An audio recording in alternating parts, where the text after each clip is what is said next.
Divisio, bonjour. Vous êtes l'avocat de Didier Raoult. Merci d'être en direct sur l'antenne de BFM TV.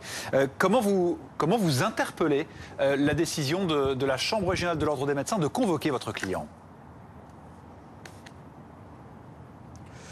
Écoutez, c'est une procédure normale en médecine.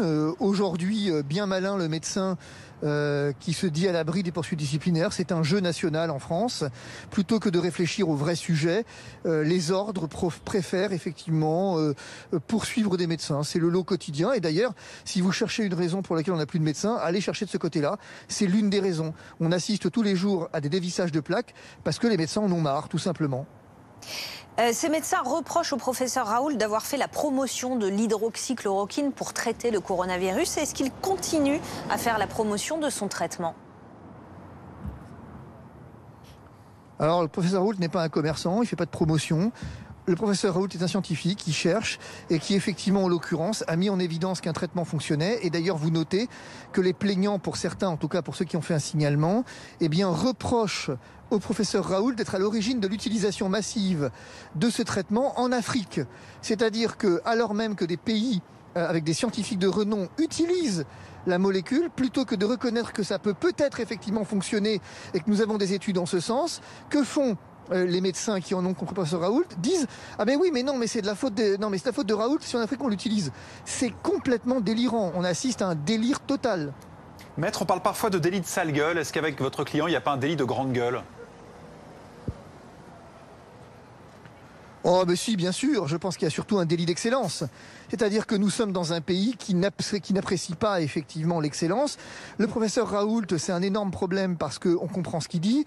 Quel est ce professeur de médecine internationalement reconnu qui fait des vidéos YouTube ? Mon Dieu, c'est scandaleux qu'il ose s'adresser aux patients alors que, mon Dieu, les autres ne s'adressent pas aux patients. Ils s'adressent entre confrères, entre sociétés savantes. On se réunit les uns les autres. On ne va quand même pas mêler les patients à tout ça. Il ne faudrait surtout pas. Le professeur Raoult risque la radiation. Est-ce qu'il craint d'être radié de l'ordre des médecins ?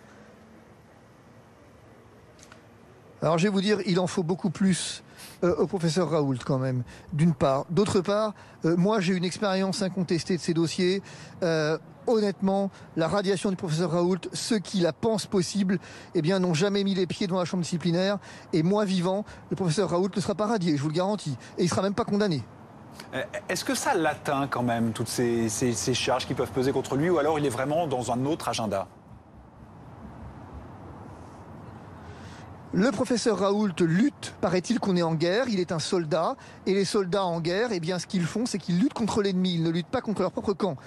Contrairement aux autres, le professeur Raoult n'a pas de temps à perdre, il a effectivement des tests à faire massivement, il a excellé dans ce domaine, il arrive effectivement aujourd'hui à des résultats tout à fait exceptionnels dans son IHU, et donc le reste ne l'intéresse absolument pas. Il a un conseil scientifique international qui joue un rôle de premier plan sur la découverte du virus et sur effectivement les traitements et la prise en charge des patients. Le reste, c'est pas son affaire.